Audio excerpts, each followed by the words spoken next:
All right. ¿Cómo está, Levo? How are you, ADP? ADP, we got an ADP today. Coolio. All right, good morning.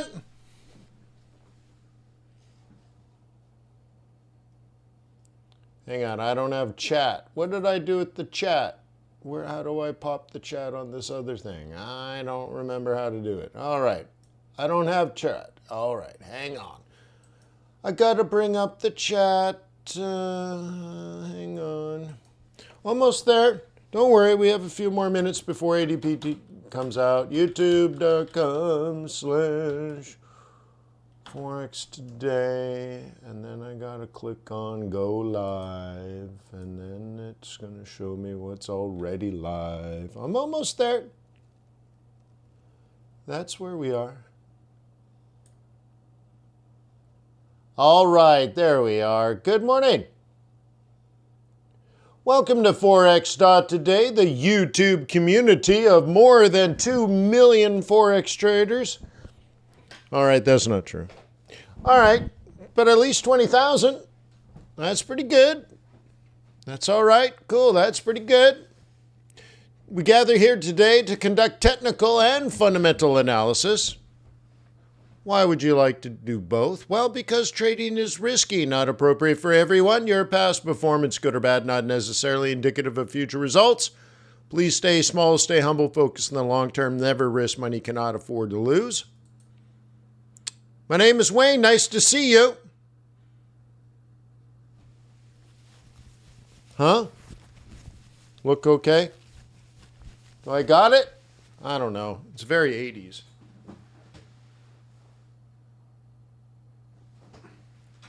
I can't decide. Maybe you can help me decide.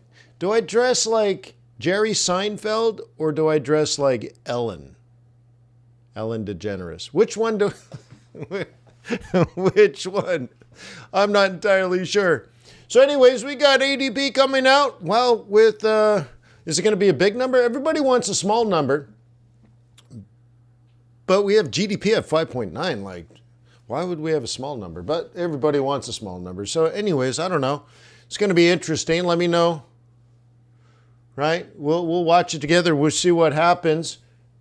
It comes out 3 minutes, so we should probably get on with it.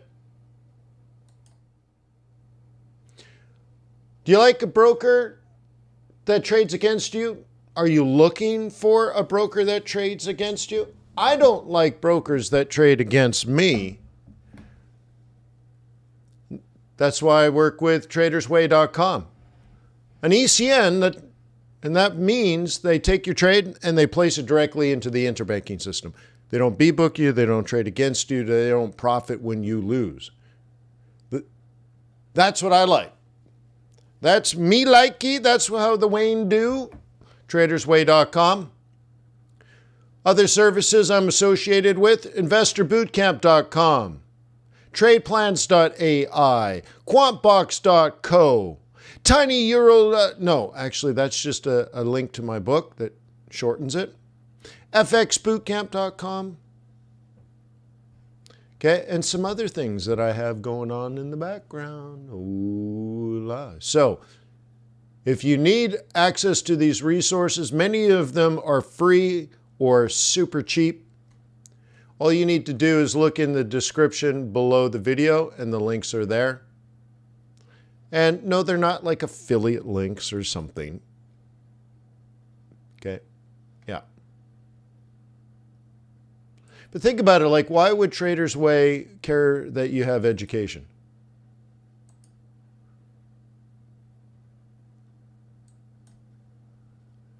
It's in their best interest that you succeed. That's a good relationship. So we have ATP coming out in seconds. Okay, in seconds.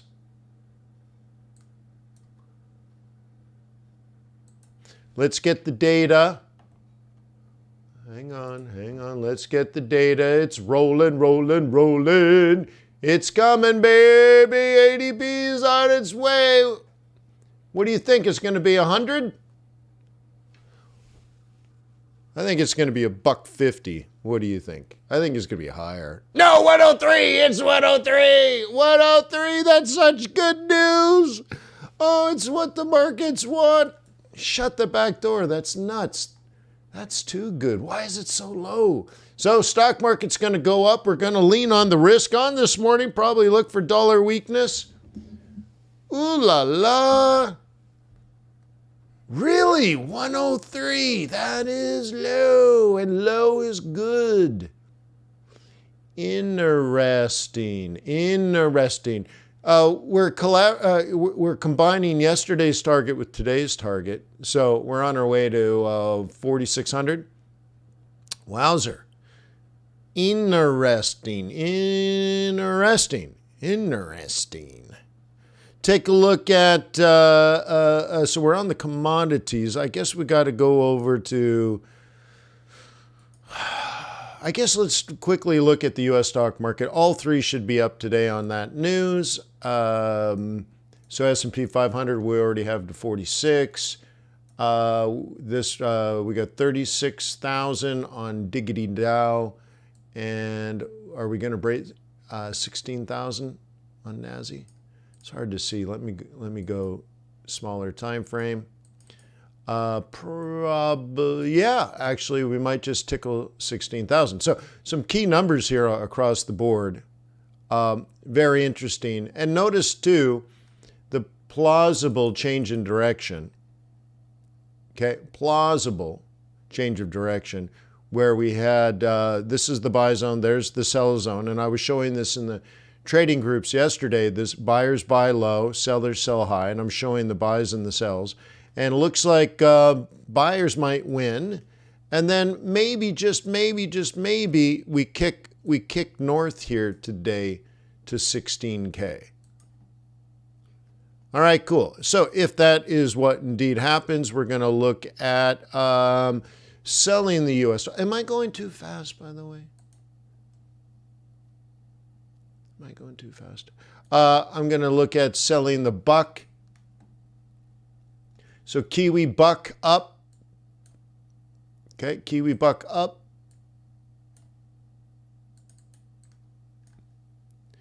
We will look at maybe some Aussie buck up. Notice the kickoff, the profit zone here. So what we're looking for is something to this effect. But it's tricky because it's not bullish yet on that higher time frame. But there's your target, there's your profit taking, there's your higher high, there's your higher low. Maybe Oscar Mike today to the up.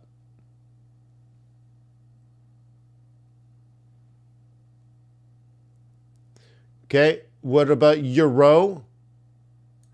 The narrative on the street is that the ECB is going to start talking dovish, and that they're basically in recession and they can't jack up interest rates anymore.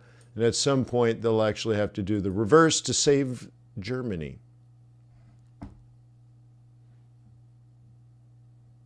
Okay.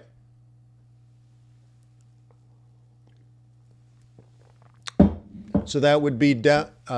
You see the pivot profit zone for the bearishness. You see the roll reversal. Yeah, very plausible, but that's a dog right now. That's a dog, but if that could change. Now, the pound is the least ugly of the sisters, and suddenly she's the most popular, or at least recently. And the idea that if the if the ECB is going to aggressively cut, England will be slower to cut. Therefore, have either the higher interest rate, the higher yield, or the least bad rate of change, and that might be attractive. But I don't know. I don't know about that. It looks like it wants to come down, right? Big drop, double top, lower low, lower high, lower low, lower high, lower low, lower high, lower low, lower high forever. Yeah, maybe. But of course, now we have this 103 on the ADP. So maybe just down in there. So maybe later we end up buying this back. I can't find good reasons to own this asset. but it is changing direction. I think it's just less ugly than euro. I don't know if that's actually true. I look at the data in the UK and it's ugly. Oh my God.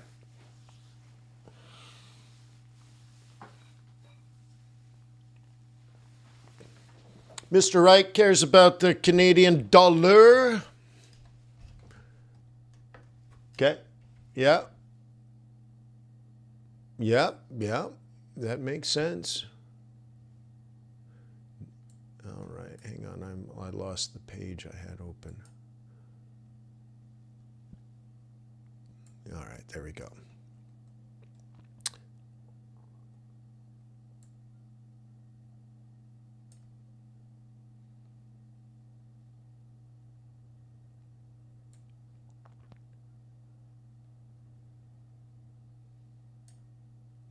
That's another 9 minutes. So we got that. All right, cool. So we'll do that in a little bit. So normally I would expect US dollar weaken. I don't see a fantastic opportunity here. This is very bearish on the 4 hour. But like everything else, maybe this heads a big up and a big down and then a big up. I don't know. That's a big ask. Okay. So anyways, how about Kitty Cat looking better than before? Maybe. So we got the US dollar weakness here. What does this pattern actually show? It shows something like this, and I wouldn't even be that aggressive because we don't have the time. But higher lows. So here's what I do. I typically look left, and that gets you a rough estimate of where to buy it back. So like US dollar should be weak, so you'd think that makes Canadian dollar strong, but Canadian, right? Like maybe, but the 55 shows you that you're vulnerable to the inverse head and shoulders. I think probably down to sideways.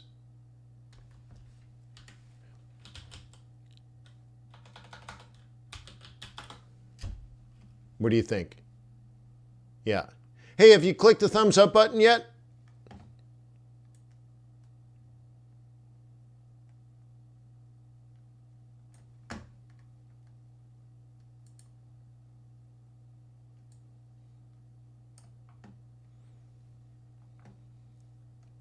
Cool.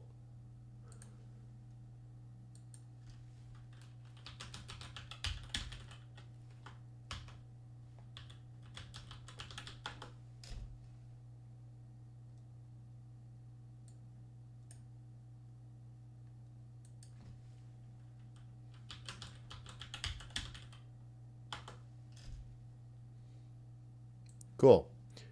Hey, just so you know, right here.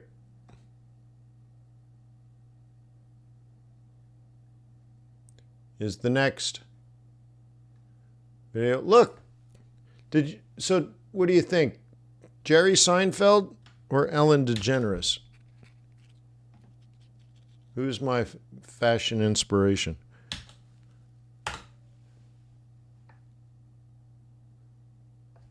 Famous, email me, wayne@fxbootcamp.com. Unlock your QuantBox access. I'm not sure what that means. If you paid, you're in. Then you're going to say, well, I'm in, but then it won't let me access. And then you probably haven't watched the video on the bottom of the page that's full screen. But if there's something not working, then email me, wayne@fxbootcamp.com. But watch the video at the bottom of the page that says, if it says you don't have access, scroll down. Okay, you did watch. Cool. Then email me, wayne@fxbootcamp.com.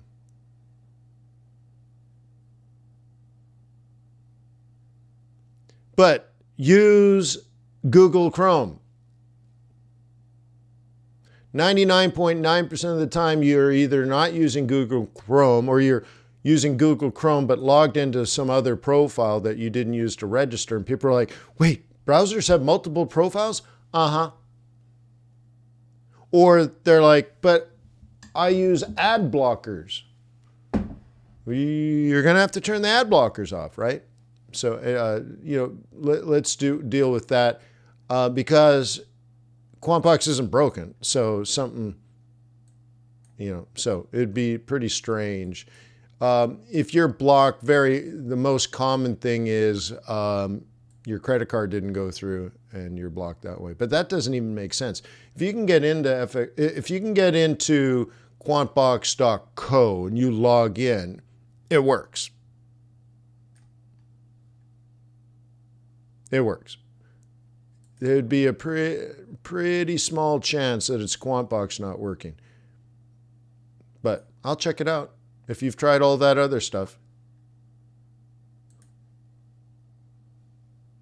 Yeah. So Aussie dollar, Oscar Mike, as we have planned out, that's cool. Right on. Easy peasy lemon squeezy. Good. Good. That's going to be a good day in the stock market.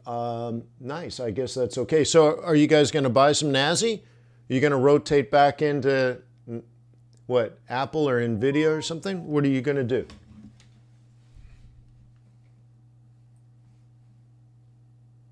There we go. Okay.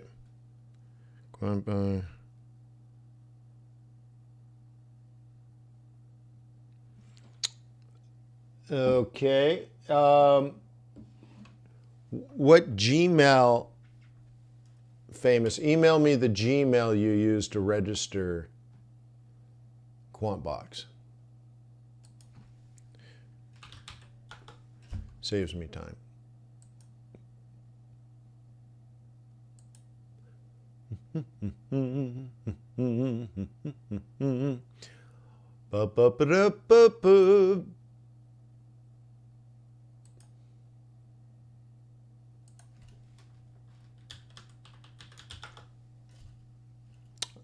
Actually, I already got it.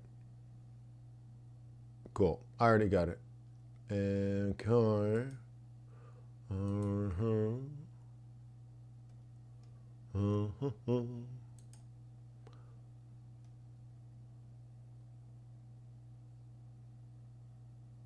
There you go.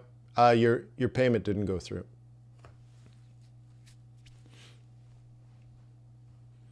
You were granted the trial, and then after the trial, tried to bill monthly, and it failed. All right. All right, so let's go out to, again, the big thing to be watching today as far as risk on, risk off is looking at the stock markets. Okay.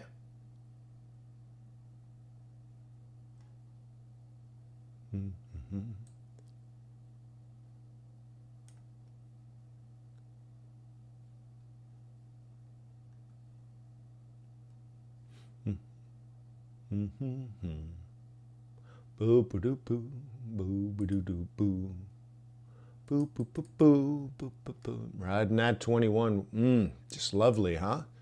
Lovely, just lovely. Kicking off that 21 as it's supposed to. That could be a really nice day for the no diggity, no Dow. This Nasdaq looks really nice. Boy, oh boy. Buy it at 15.9 on our way to 1,600 points on the Nasdaq today. Looks really nice.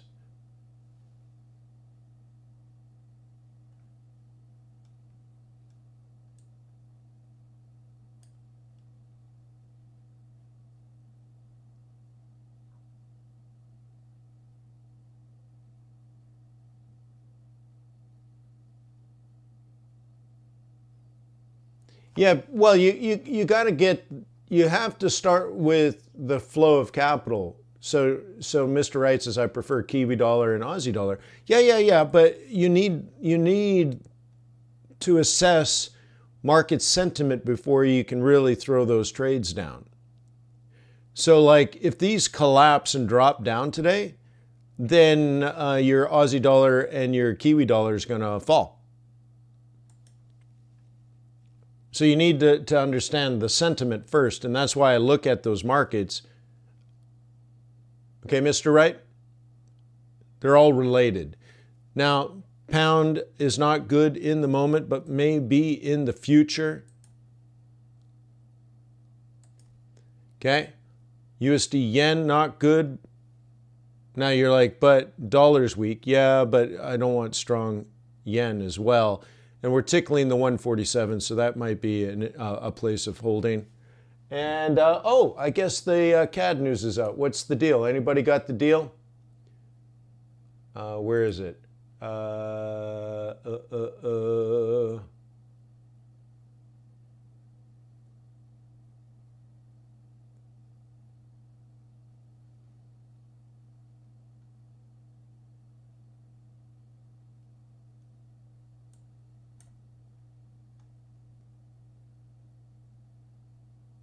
Do I have the wrong time on this sucker? We have the import-export data. So is it, wait, is it 10 o'clock? It's 10 o'clock, isn't it? Okay, sorry, my bad. It's at 10. Oh, I've lost the chat now. Where is the chat? There you are.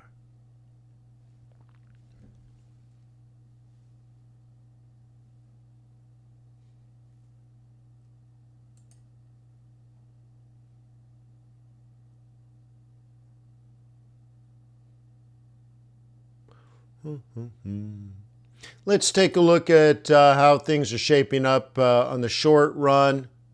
Yen is quite strong. Definitely changing direction. We lined this up a long time ago. Pay attention to maybe like these types of price levels. It'd be great if suddenly it was risk on again, but you know, something might be changing out there in the world. The next question is, will dollar weaken? That would be the price to look for it. Okay. This is on an hourly. Lower low, lower high, sell. Okay. Lower low, lower high, sell. Now, how do you know it's going to be there? Well, first of all, you don't. But the way that I teach price action is you drag that across, and somewhere near that dotted line, you look to sell. It could be a little before, it could be a little after. Well, make a decision. Use your, match it to your aggression level. Okay, lower low. So when you have the lower low, look left, drag it across. Somewhere around there you're going to sell. Okay, lower high, lower low, look left, drag it across. And it went much higher, but you still probably sold it. And then it went up, and then you're probably like, give me all my money. And you exit this. And you've exited somewhere around here, and you started selling around here. So you sold once, you sold twice, you sold third time, and you sold a fourth time. Fourth one, you either lost or broke even. Winner, winner, winner, going to sizzling. Okay? So now we have to decide if it goes back up. Well, that's no so good. Okay, no so good. We go a little further or much further. Okay. And what? Yeah. Whoa, dude. Yeah. Okay. Very, very dangerous spot for everyone that just enjoyed the November to remember. Oh, my Lord. Very, very, very, very important late. Very, very, very important number. Very, very. If this doesn't get short today, well, it might be the end of the year. This is the end. I'll never look into those eyes again.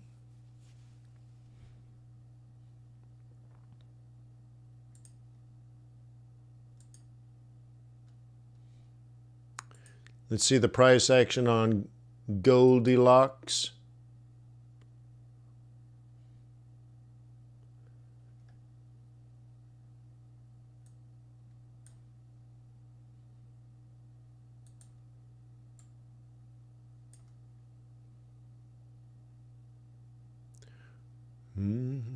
So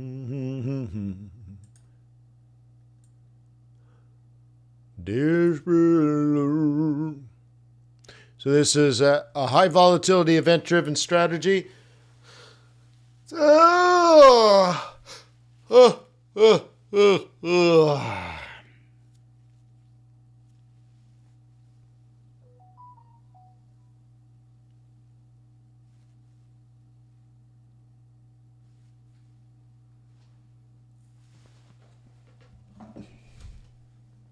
Coffeeed out.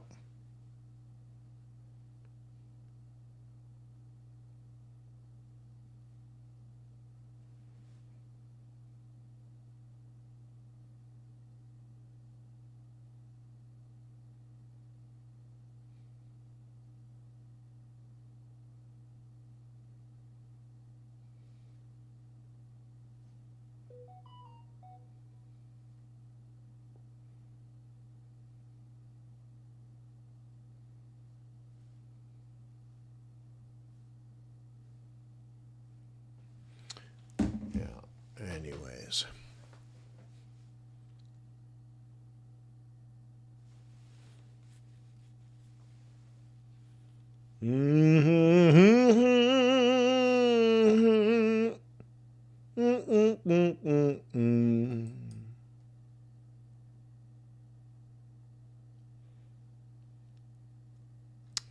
Anyways, little skippity scalpity bibbity bobbity boo.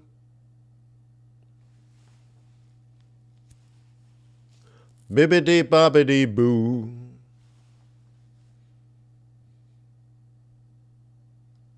If I back out a little more, I'm going to move my stop to break even.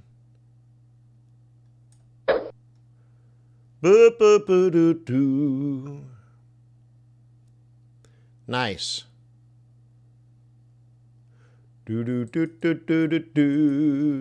So hopefully this holds long. Desperately in need of some. Oil is just a holy smoker. Holy smokes on the oil today. Okay, or I should say last night. So what we're doing is we're just continuing this pattern of riding the moving averages. Okay, breakout, pullback. Okay, breakout, pullback, breakout, pullback, breakout, pullback, breakout, whatever. Okay.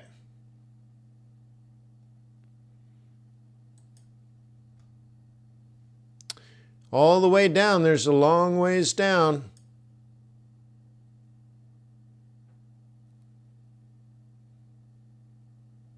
Oh, look at the S&P. Oh, it's going to be so good.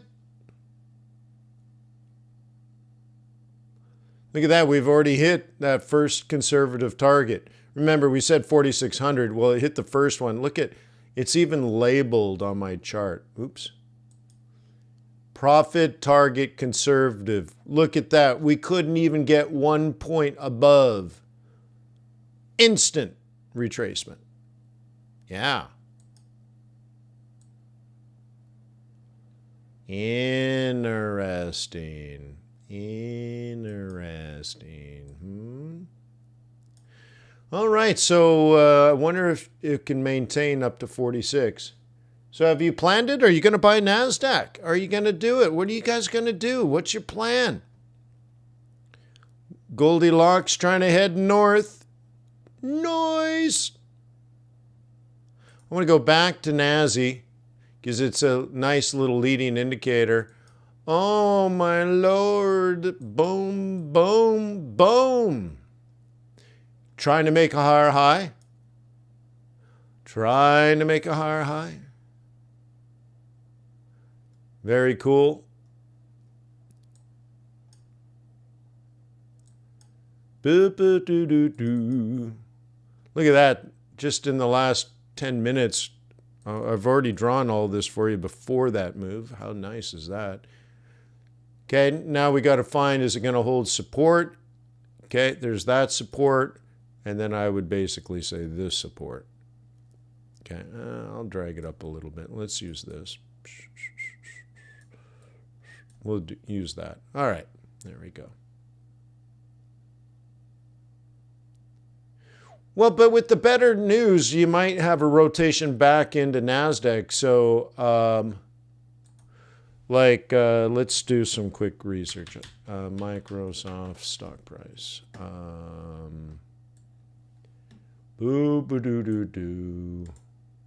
Okay, so Microsoft over the last 3 days has fallen 3%. Maybe you buy it.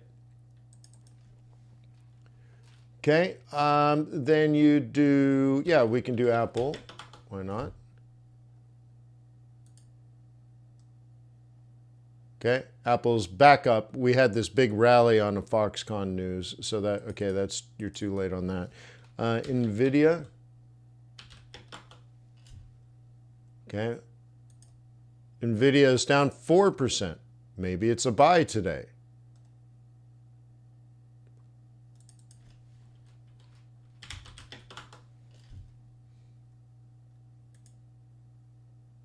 Okay. Meta is down 6%. Maybe it's a buy today.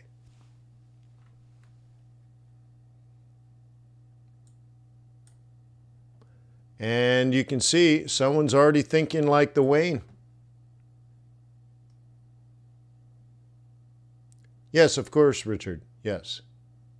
Indubitably. Such great news. It's everything that everyone hoped for. It's weird. How can you have 5.9% GDP in a slowing economy? Okay.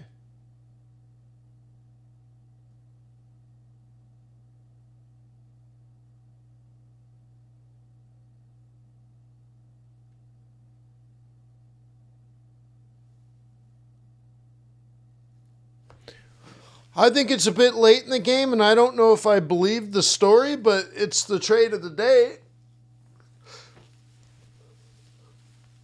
Oh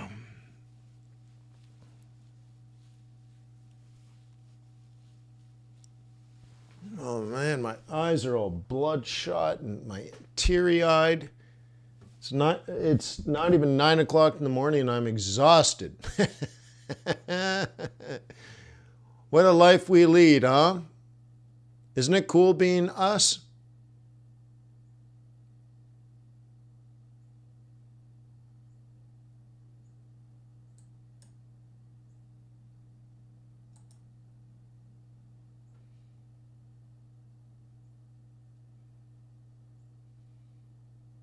Yep.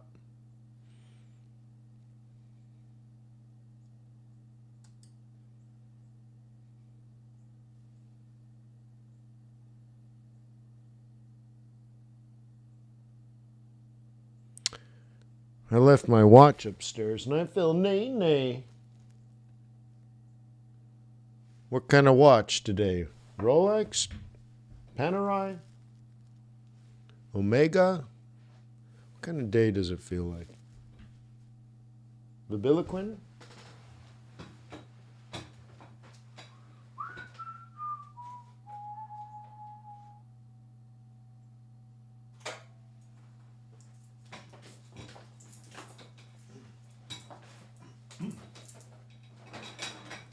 There's a Bell and Ross over there. There's a Tug. I haven't wound this one forever. What time is it? 8:43. Oh, boy, that's stiff. Gonna need to clean that. All right, 8:44. Problem is I can't read any of my watches anymore. Don't even really care. All right, how do you like that one? You like purple?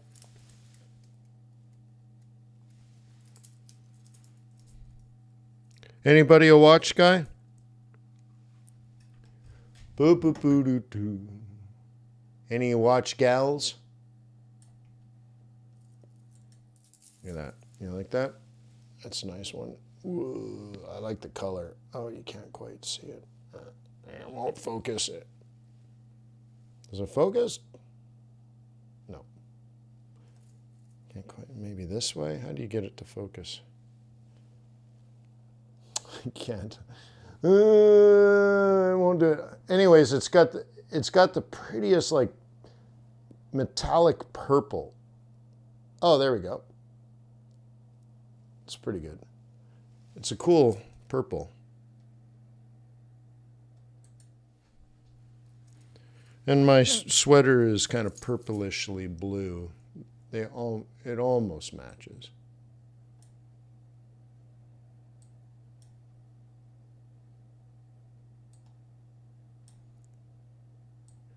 So I have a couple of ties that are like spot on color matches.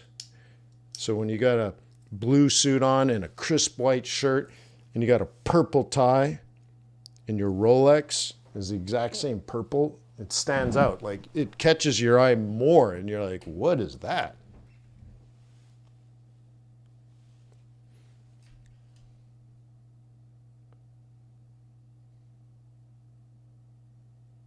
A G-Shock. You know what I might actually buy, Richard? I've looked at them. The Casiokes.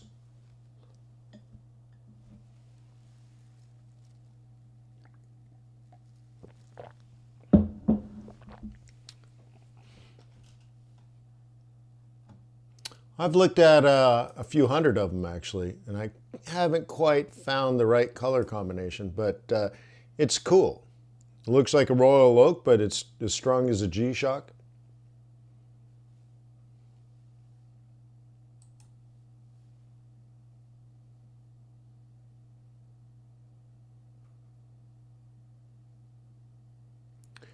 Patek, no, I don't. No.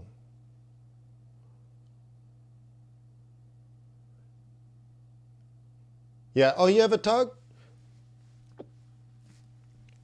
They make great women's watches. In particular, like mine is from, oh, I don't know what year it is, 2000, 2005, maybe.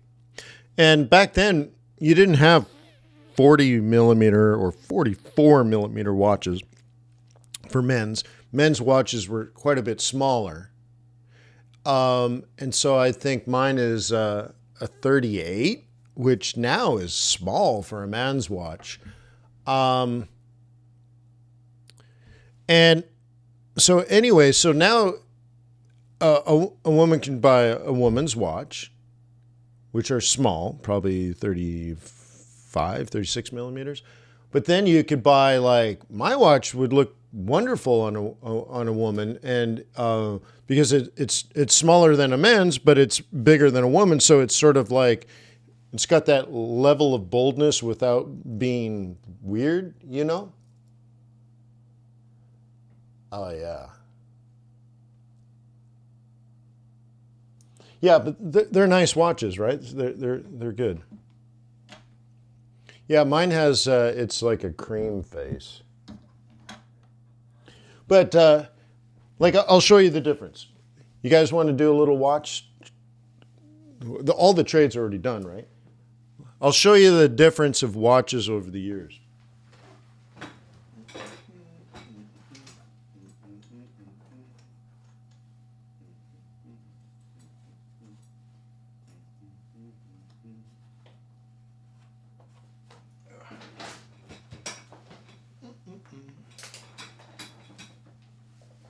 All right. It's kind of interesting. Little watch show for those that are into it. All right. Here's a modern watch. It's big.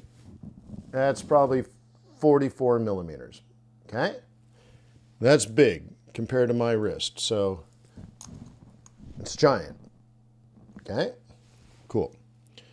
So 20 years ago, watches were quite a bit smaller. You see the difference?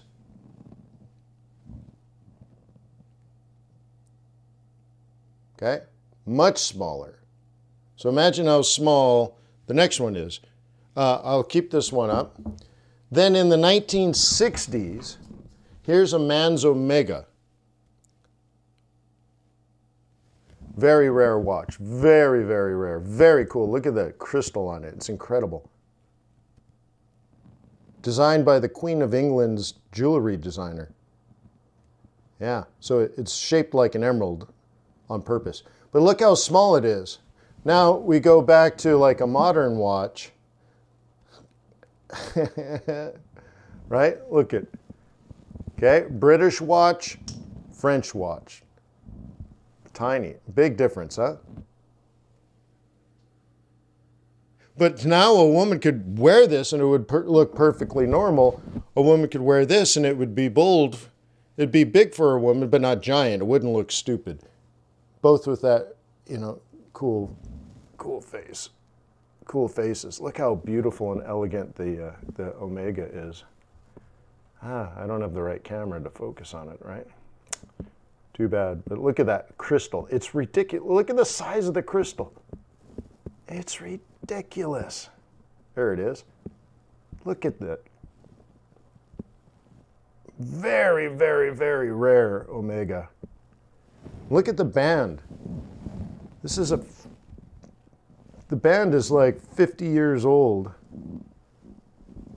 Look at that, mint condition. Museum piece. Very cool. Oops. So anyways, a little history of the world when it comes to watches.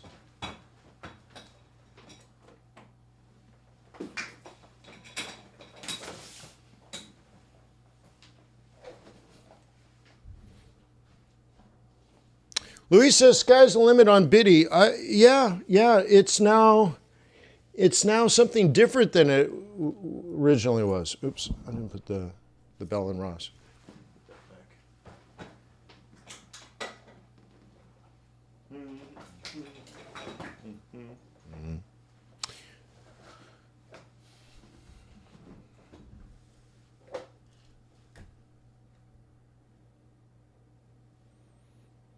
Okay, anywho, doop-a-doop-boop.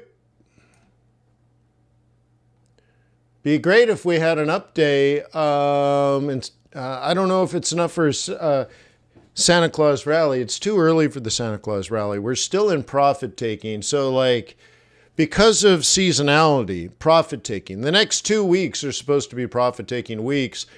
So the rallies create an opportunity for additional money to get out. It's weird. The higher it goes up, the more likely it's going to go down.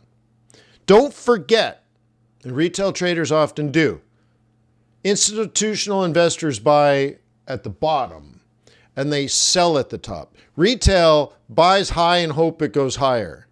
Retail sells low and hopes it goes lower. Instead, institutions buy low and they sell high. So a high could lead to a sell by the end of the day. You gotta be careful. Okay, you gotta be careful.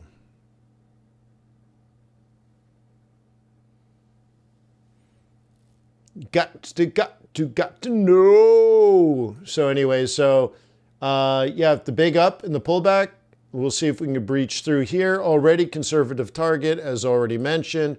Not quite the conservative target there. This one I think I still have on weekly, isn't it? Yeah, it's weekly. But nonetheless, Dow doing really well because of the rotation into defensive stocks, into from growth to value, which is supposed to happen. Let's look at metals.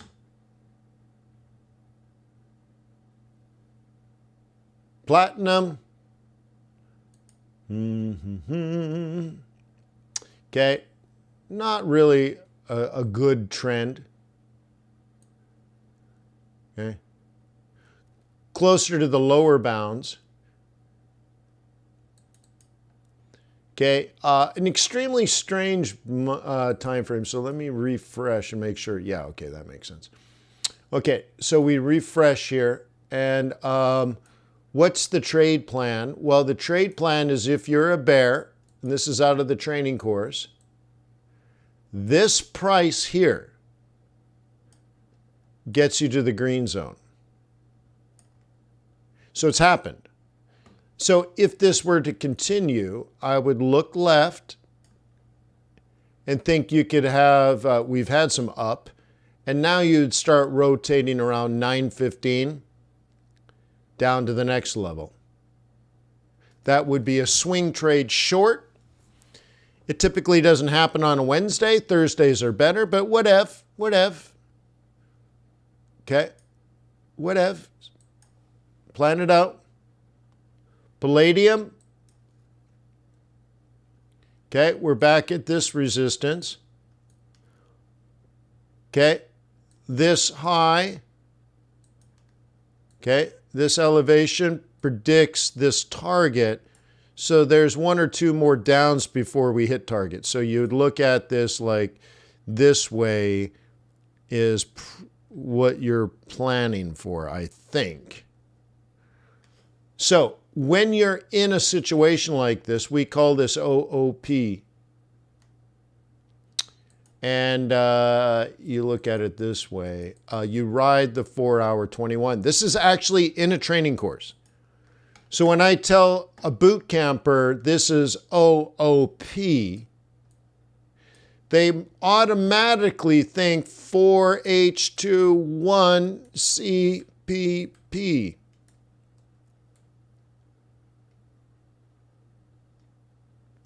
They're already thinking all this week and probably next week with the one statement, this is OOP. You're like, ooh, 4H21 down and then CPP. Yeah, on the CT, counter trend. Yep. So you should be able to look at a chart and see the next 2 or 3 trades, and they're not the same trades.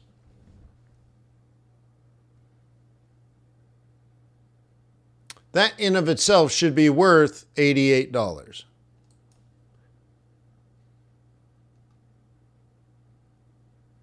Taking a look at silver, what's the trend? What trend? Yeah. What trend? We'll throw down a midpoint. We'll throw down a lower bound. We'll throw down an upper bound.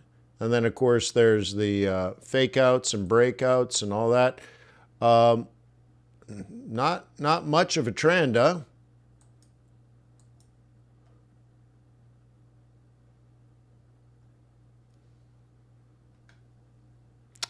There you go, silver.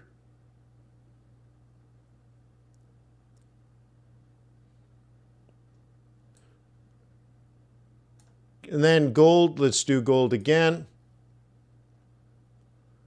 So on the other gold chart, I set this up. Do you guys remember? I had this set up as a buy, and I had a fib on it to further outline it. Remember? It's just on the other chart. Okay, we're up $10 since then. I'm long down here. And hopefully we can head up to 40 and beyond. So I can move my stop and lock in more profit. Cool. So my steak dinner last night has been paid for. Nice. Go ahead, a prime ribeye.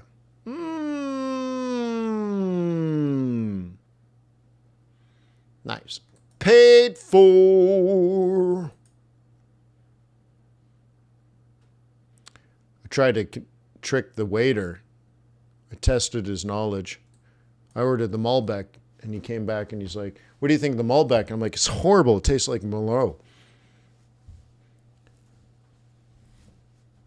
Well, of course, it is Merlot, grown in Argentina. But anyways.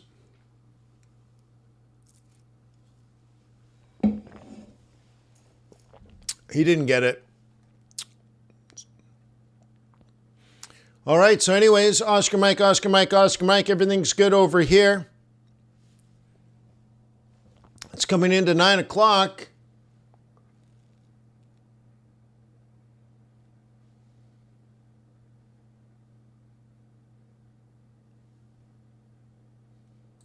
So I'm wondering if, how long, I have my doubts, but sometimes, you should doubt your doubts. If the market's been up and it's trying to get back up, I almost like, I moved to the mode of swing for home runs.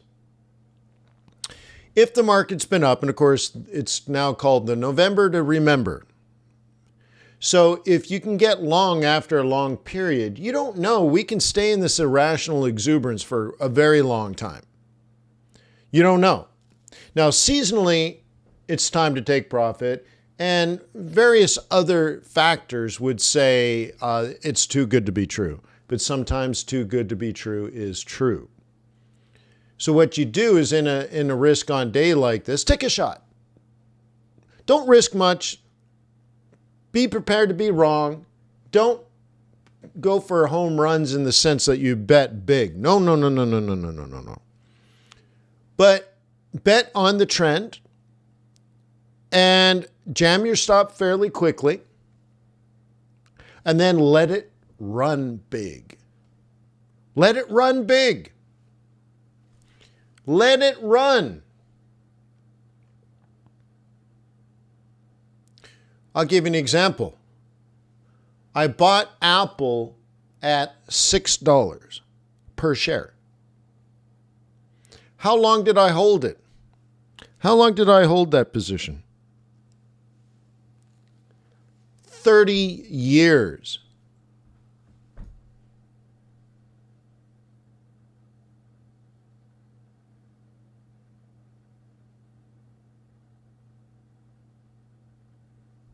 So I'm not saying maybe buy NASDAQ and hold it for 30 years, but if it goes up for 3 hours and comes down for 3 hours and you break even, it's okay. It wasn't a lot of money anyways. But if you can be in it for 6 months, that might actually matter.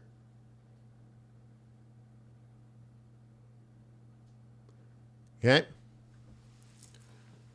So anyways, that's that. That's that. Oh. I have a feeling it's going to be way up and then way down.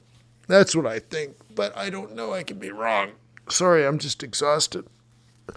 So I might I'll probably take a shot. And then if it comes back, I'm out. If it rolls for another couple of weeks and then I'm out, I'm fine. But it could be one of these scenarios where there's just no profit taking this year. Everyone's in it and they want to make next year's money before July. And then July is a collapse because of the election. And then your next op doesn't happen till November. So you're just like, I got to make my 2024. I got to make my 2024 money in the first half. So why take profit now? And we just drive it even further, waiting for the Fed to cut. Come on, Feddy, cut. Okay. And look, maybe that's not the high probability, but that's what people are begging for. And sometimes they just create it. It's a self-fulfilling prophecy, even though it might not make any logical sense and it's actually quite dumb. What, are you trying to be smart or are you trying to be profitable? What are you trying to achieve?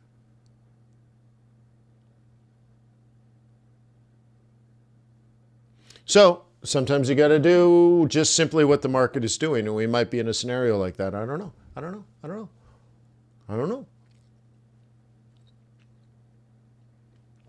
So it could be interesting on the open. All right, now I've gotten you to the conservative target on the NASDAQ. Sorry. That's yesterday's energy drink. Oh, wow. Anyways. Yeah, look. I've gotten you to the conservative target. This is on the way to aggressive target. Let me adjust this one. Now my eyes are watering. Bias pivots daily True, true, true, false. No, we want this to be true.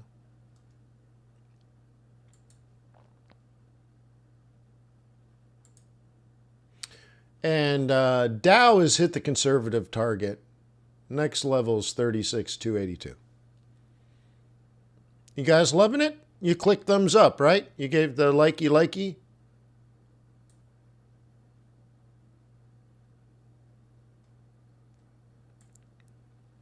Well, but see, that's the thing, Richard. If you understand, see, we're in a period of portfolio maintenance. You have to understand that. This is not a chart issue. This is not a fundamental issue. This is an institutional maintenance period. So you wouldn't trade the S&P 500. You're not likely to get decent price action. You would on Dow if you're bullish. You would on NASDAQ if you're bearish, meaning on a daily basis or hourly basis, really, right? Just on the very, very short term. But in S&P 500, that doesn't make any sense. If you understand portfolio construction and management, in this particular case, year-end rotation and rebalancing, you wouldn't do S&P. It doesn't make any logical sense. And I've been explaining that for the last week and a half since we hit this period. Basically since December 1st, because we know, by the way, I don't know if you know this, but every year, this time of year, I'm preaching taking profit. Can anybody confirm that? That every year in this December 1st to December 12th period, somewhere in there, you need to start your profit taking. Peter says yes. Can anybody else confirm this? 12/12. Between now and 12/12, which is December 12th, which is next week, you got to be prepared. Whatever's been working is going to stop working.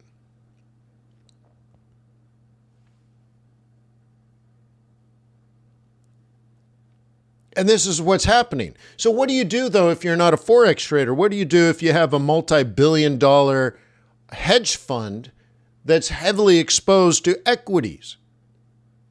Do you bail? No, you rotate. You change the beta. You change the beta inside your portfolio, but you don't dump your portfolio. You don't get paid to dump your portfolio. You get paid to build and manage a portfolio. So now you're in management mode. This is maintenance. Okay?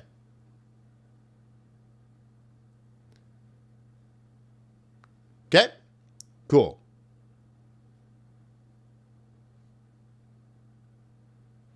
Okay? Ashraf says, hey, why am I only using mini lots on a $30,000 account? I'm actually very, very, very, very, very, very, very, very conservative, Ashraf. If this was a $100,000 account, I would still use mini lots. Okay? So I have a standing rule. Excuse me, I got my energy drink making me burp now that I swallowed it down the wrong hole. But anyways, I have a standing rule. For every $100,000 in cash, I'll trade a mini lot. So in my opinion, I'm actually over leveraged on this coaching account.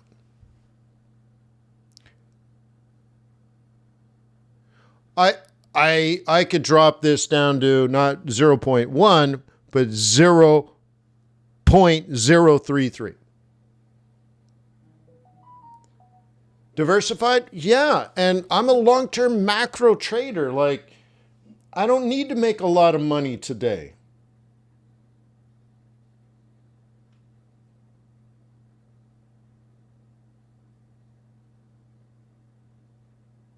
Okay?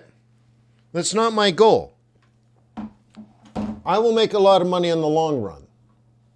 And this is the attitude that people have that already have money. If you already have money, your goal isn't to make a lot of money today. Your goal is to keep your money and grow it at a conservative, regulated, predictable pace.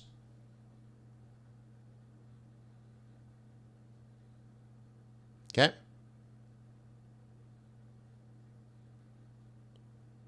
So, for example, how much money am I going to make next year? 10% bare minimum. I already know. It's already done. Now, I can tweak and adjust and all that as market conditions change. That is true. But let's say next year is sideways. The stock markets around the world are basically sideways. The recovery is over and we just move flat during a political season and a change in policy at the central bank. I will make 10%. But if we have a big year and actually we skyrocket, great. I'll do better than 10%. And if next year is a disastrous year because of the Fed changing policy and really tensions around politics, and you know that could be a real true thing, the stock market's going to fall and I will make 10%. Okay? Now, On says, but we're not you. I'm not saying you need to be me. What I'm telling you is where I'm at and why I have a risk management philosophy the way I do. Okay? So, what the only difference between, let's say, me and somebody else is the level of risk needed to achieve the goals. And in my book, okay, in my book, I spend 100 pages or more describing, in the beginning, I understand that you have to take more risk than what I would assume is really long-term appropriate. But in the short term, you got to grow. You're in a growth phase, right? But I explain with risk management strategies how to taper down risk over time. Very specific on that. So what I'm trying to get you to on is I want you to be where I'm at, or even beyond where I'm at, right? But you got to get there and over time reduce that risk because the risk is bad. Now the trades though, the trades are no different.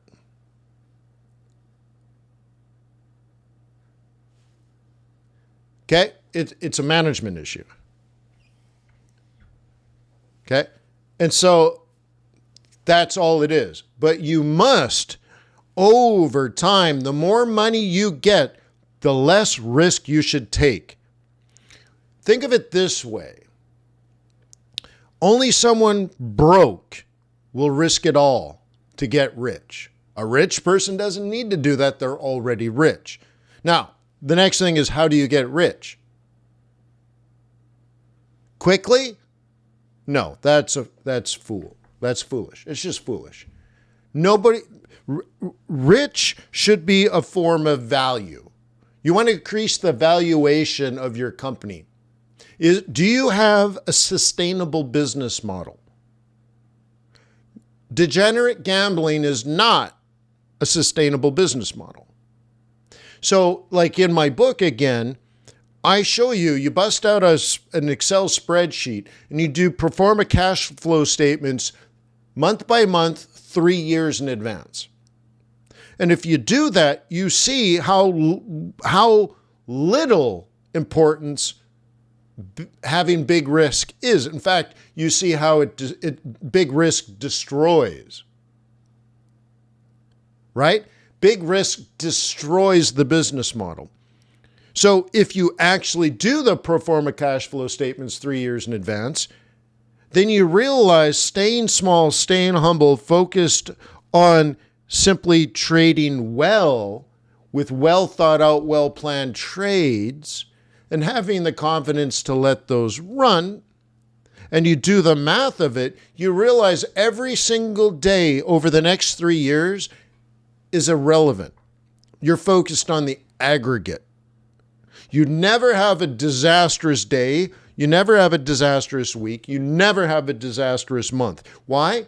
Well, because there's no incentive to take the big risk. And you can only have a horrible day or a horrible week or a horrible month if you take on too much risk. It's the only way to have a horrible result. So what you do is you lower your leverage, you lower your lot size. And then you don't take gambles because you know it doesn't pay off. What pays off is lots and lots and lots and lots of boring trades that are low risk, well thought out, and you simply let them run. And you add another one once the risk is removed. Now, your risk profile, whether you have one trade or 100 trades, your risk should be the same. Because if you have 99 profitable trades, your available margin is 100%. If you have 99 trades at break even and 99 are, above that break even point, you don't have any risk. So now you say, well, I guess I'll add my 100th trade today if it presents itself. And now all you're focused on are all these boring, slow, mediocre trades based on your analysis, and one at a time you put them together. There's no need for a risk. Risk doesn't help. Risk destroys value. Okay, returns are a consequence of risk. We want steady returns, not big returns, because we don't want the risk. So no risk, no big returns if you don't have big risk. No big returns, but no big losses. Is that what you want? Is that the strategy you're designed? Never have the big wins, therefore never have the big losses. So then how do you make money?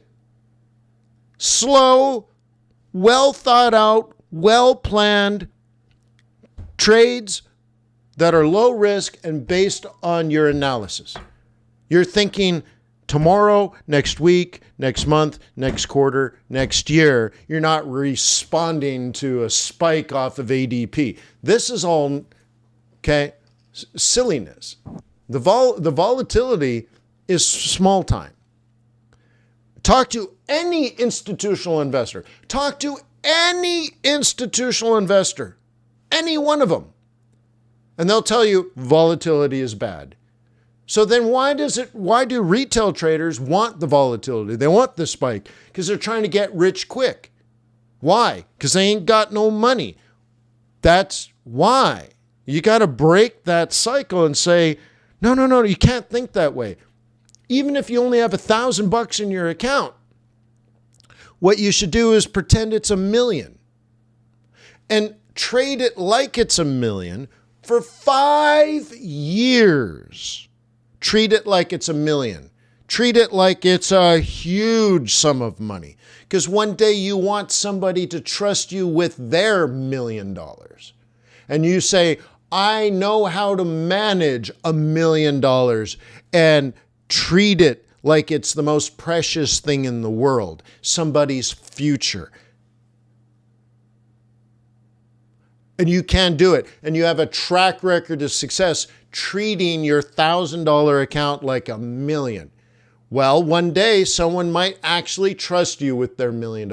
But if you're like, well, I only got $1,000, so I'll just gamble it and I'll scalp and I'll put on big trades, you're never going to make it. It's a fool's errand. You will end up broke. It's a poverty strategy. It's not get rich quick, it's get rich slow. It's the worst thing. And there's lots of YouTubers showing you how to get broke quick. It's scary.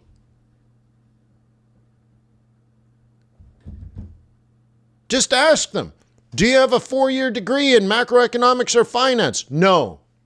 Why not? It's too expensive and it takes too long.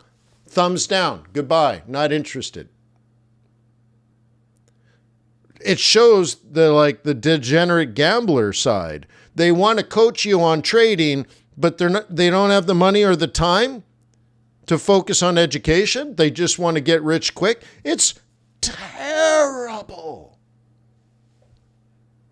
Are they licensed and registered? Can they pass the test? No. Why? The test is too hard. It's too complicated. The regulations scare me. Pass. Goodbye.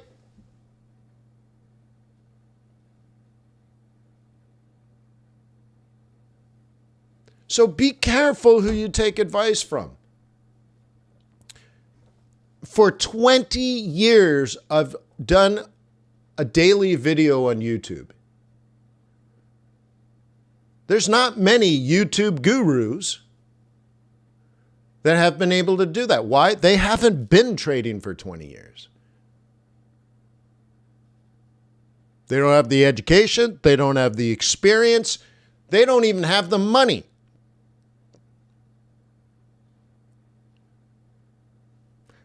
But they're giving out advice.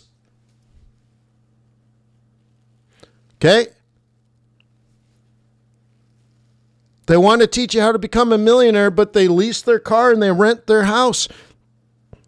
They're not supporting kids. They're not saving for retirement. They're not putting $500,000 to send their children to school. They're not adults. You got to be careful.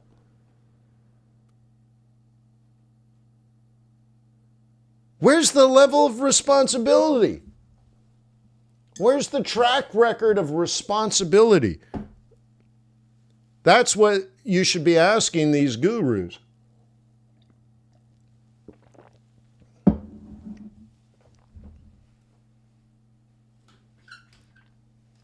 Huh?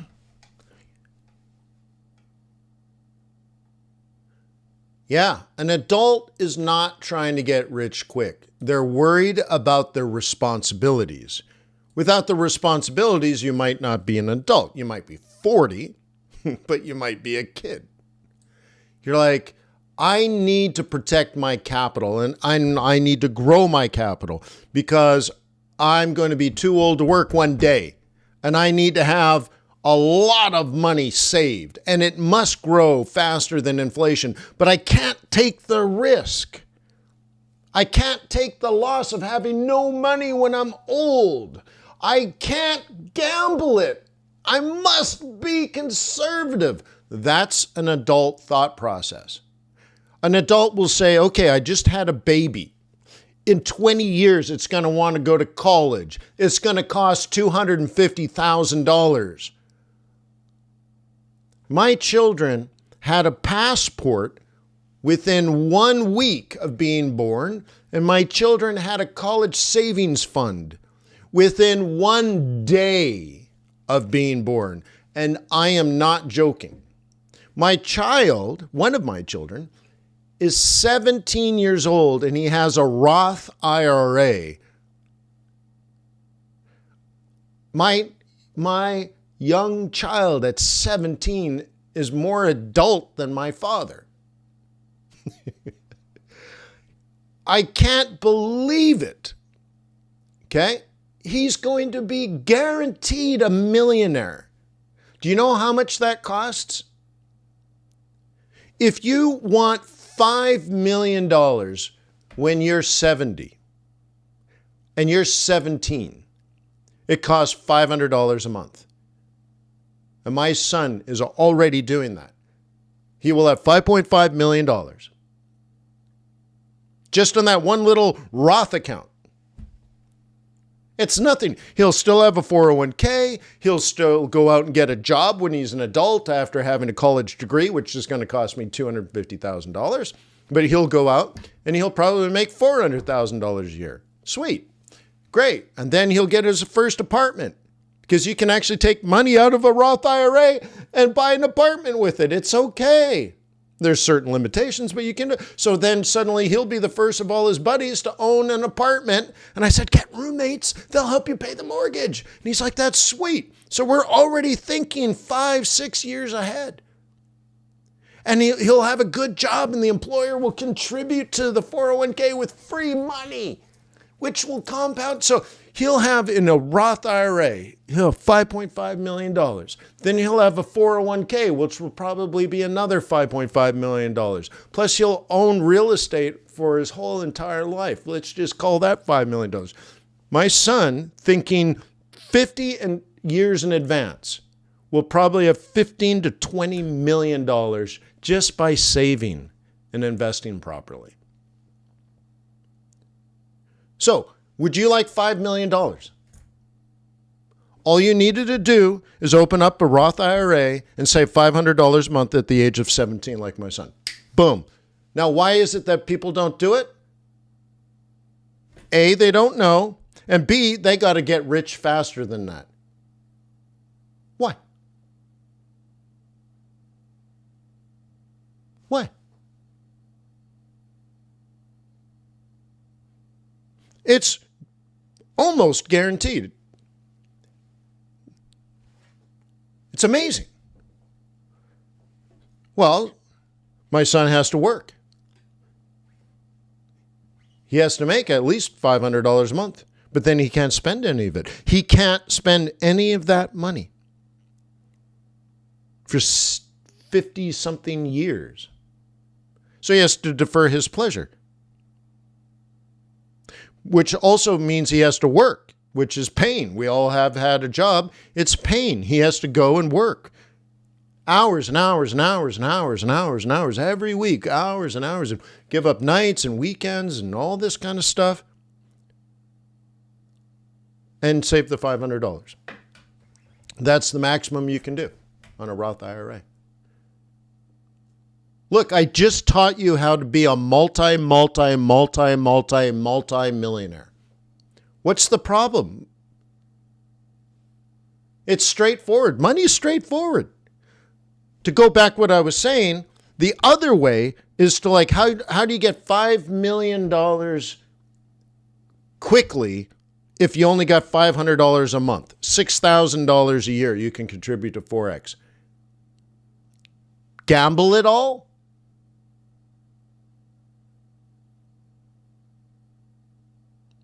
Gambling's going to get you rich quick? The quick part is the devil. You're not even focusing on the right thing. You're not focused on consistency, patience. You're not focused on discipline. You're not focused on lowering the risk. You're not thinking about long-term research and long-term power shaping the market. You're not thinking of any value creation proposition at all. So to think with someone that doesn't have any money, doesn't have any education, doesn't have any experience, doesn't plan anything in advance, not willing to train for 2 or 3 years before trading, not willing to learn fundamentals, not learning to trade in, just simply become a Forex trader, gamble it all so they can get rich quick. It's the most insane. It is insanity. It's a broken philosophy of lies. It's fool's gold. It's a dangerous message. And I've never once given that message in 20 years of consistently being here every single day. Who's got more patience? Who's got more discipline? Who goes to university for 5 years as a full-time student in their 40s? Someone that believes in education, someone who is passionate about knowledge and furthering oneself to become more stable, more balanced as far as outlook and ability to do better. Not get rich quick. There's nothing about going to university for 5 years that's quick. Harvard wasn't quick, but it was good. So the quick part is the danger. The big money fast is the dream, but be careful who you take advice from. I'm not always right. I'm not the best. but I doubt somebody cares about the message as much as I do. The message is you can do this, but you got to have your head screwed on straight. Right? Right? The sucker's lies, the poker lie, the sirens sucking you in to the rocks for certain doom. There's a lot of bad messaging out there. I almost wish, it's close, I'm not going to wish it. I almost wish that YouTube had a rule to say you need to be licensed and registered to do this, to be a guru on YouTube. You have to show credentials. So you're going to give someone advice on economics and finance. Great. What 4-year university do you have a degree? Accredited university. See, on my LinkedIn profile, I have links to the actual certificates provided by Harvard University. Because I have seen many people on LinkedIn that said they went to Harvard, and I know they have Harvard degrees. I know for a fact they didn't, or that they don't. It's factual. Many people say they have it. They don't. So wouldn't it be nice if YouTube said, okay, Wayne, great, yeah, prove it. And I'm like, here it is. It's digitally, there's digital proof now. Okay? So there it is. What's the other thing? Have you passed the Series 3? Have you passed the Series 34? No. Well, you can't be a guru then. You haven't passed the test. How do we know you're smart enough to pass the test? You're good with a microphone and a webcam. Can you pass the test? No. Right? Steve says, hey, I got my degree at 46. Yeah. I had 20-year lab partners. I remember that. I remember it. So good for you, man. I understand what you went through and you understand what I went through. For sure. I mean, the funniest thing I remember of those 4 years is going to class and on Parent Day. It was Parents' Day. And I was about the same age, even a little bit older than some of the parents. And I'm like, you're freaking kidding me.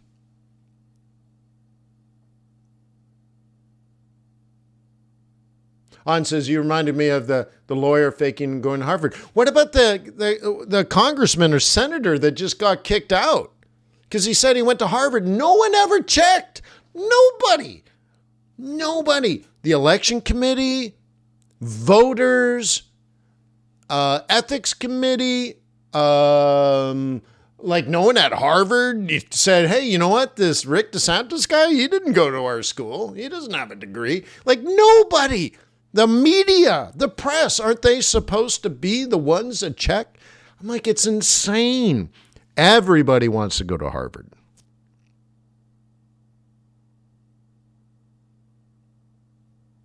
Okay? 99% of the people that applied to go into my program were rejected. And of the 1%, it was less than 1%, but of the 1% that got in, only half graduated. Okay? Doesn't mean I'm smart. It means I'm not stupid. And the second thing is it means I'm a tough son of a bitch. So when I say patience and discipline, blood, sweat, and tears for years, and the ball will cross the line. You will make millions of dollars. Or you're the other 99%. And I don't think you need to be a genius to be the one that does it. I will always bet on someone that's the tough son of a bitch that has the patience, that has the discipline, has the focus, has the drive, blood, sweat, and tears for years, and has half a brain. If you have a half a brain and a ridiculous, sickening work ethic, you can become a millionaire most likely. Now, you might be in a country where they don't allow you, you're the wrong race, you're the wrong religion, you're the wrong something. Well, I hope you can move. There are other places in the world that might welcome you. I don't know. America's not a perfect country, but when you look at entrepreneurialism, it doesn't care. Entrepreneurialism doesn't care what your religion is and what your color is or who you make love to. It's like, wake up in the morning, produce value. And if you produce more value than you charge, you will survive. And so I want you to have the attitude of wake up in the morning and say, how can I get rich quick today? No. How can I create value? What's the value creation? Research, patience, discipline, focus, setting up trades in advance, not responding to the volatility. Look, we just all hit our targets and the whole market collapsed. Retail is going to get run over. I want you to think about your trading as a business, and a sustainable business produces more value than it charges. Okay? That's the secret to success. Can you make the world a better place? Can you create more value than you cost? You breathe air, you poop in the ground. You eat food that sucks nutrients from the soil. Okay? You are a cost. So when you wake up in the morning, you should say, how can I benefit the world and society around me more than I cost to be here? And if you have that kind of attitude, you will become, well, very, very content. I don't know about happy, but if you have the right attitude and a ridiculous, sickening work ethic, and I'm trying to teach this to my children, then the outcome is just mathematic. You can do the math. Open up a Roth IRA at 17, put $500 a month in that account for the next 50 years. Grow it on the average of 8% a year. Cool. What happens? You are a guaranteed millionaire. The stock market, the SP500, has been growing at 8.8% for 50 years. So if it continues at that rate for the next 50 years, you will be a millionaire. It's only math. It's probably the easiest thing you've ever done. The thing is, you have to do it when you're 17. Nobody does it when you're 17. Then as a 17-year-old, you have to work your ass off a lot of hours to save $500 and then give up the ability to spend it on cool toys. Well, nobody does that. But if you can, you will be a multimillionaire. I taught to my children. I'm writing a book on it. It's straightforward. Now, you might be older. Well, you have to tweak. Okay, you don't open it up 70, you open it up at 37. Okay, well, you could probably afford more than $500 a month. You're like, well, no, actually, I can't. I can't save $500 a month. Well, then we need to fix that. Okay? Now, Kando, I think, is joking. The math works every time. Well, of course, we know it's not guaranteed and variables change. But the thing is, it's good math. The variables are definitely going to change. But you still have to start with good math. And this idea that you're going to take a little bit of money with very little experience and very little education, and you're listening to some idiot on YouTube, and you're going to get rich quick, and in the next 3 or 4 or 5 years, you're going to get the fancy watches and the fancy cars, and you're, this, that, and the other thing. It's a horribly dangerous lie. And it keeps those in poverty in poverty. And I will write a book, by the way. I'm going to take a lot of this and give specific strategies, but I am going to write a book that will teach you how to get out of the poverty trap and get rich. But the thing is, rich is another form of poverty. Then I'm going to teach you how to go from being rich to becoming wealthy. And this is your sort of Ivy League degree in a box. Are there people at Harvard that have been rich for 500 years? Yes. How would you like to not only be a successful Forex trader and make a lot of money, but how would you like your family to be rich for the next 500 years because of what you started? You start a 500-year business plan for your family business. Because trust me, it will be incorporated. Your family will be incorporated. Yeah, it's amazing. But the rich all know this stuff. They know. But are the rich trying to get rich quick? They're already rich. So you have to employ the same process that they have, but you have to be the one that starts it. Have a wonderful day. I got to go, man. The markets are moving. I got to move. Give me the juice. Thank you. Thank you.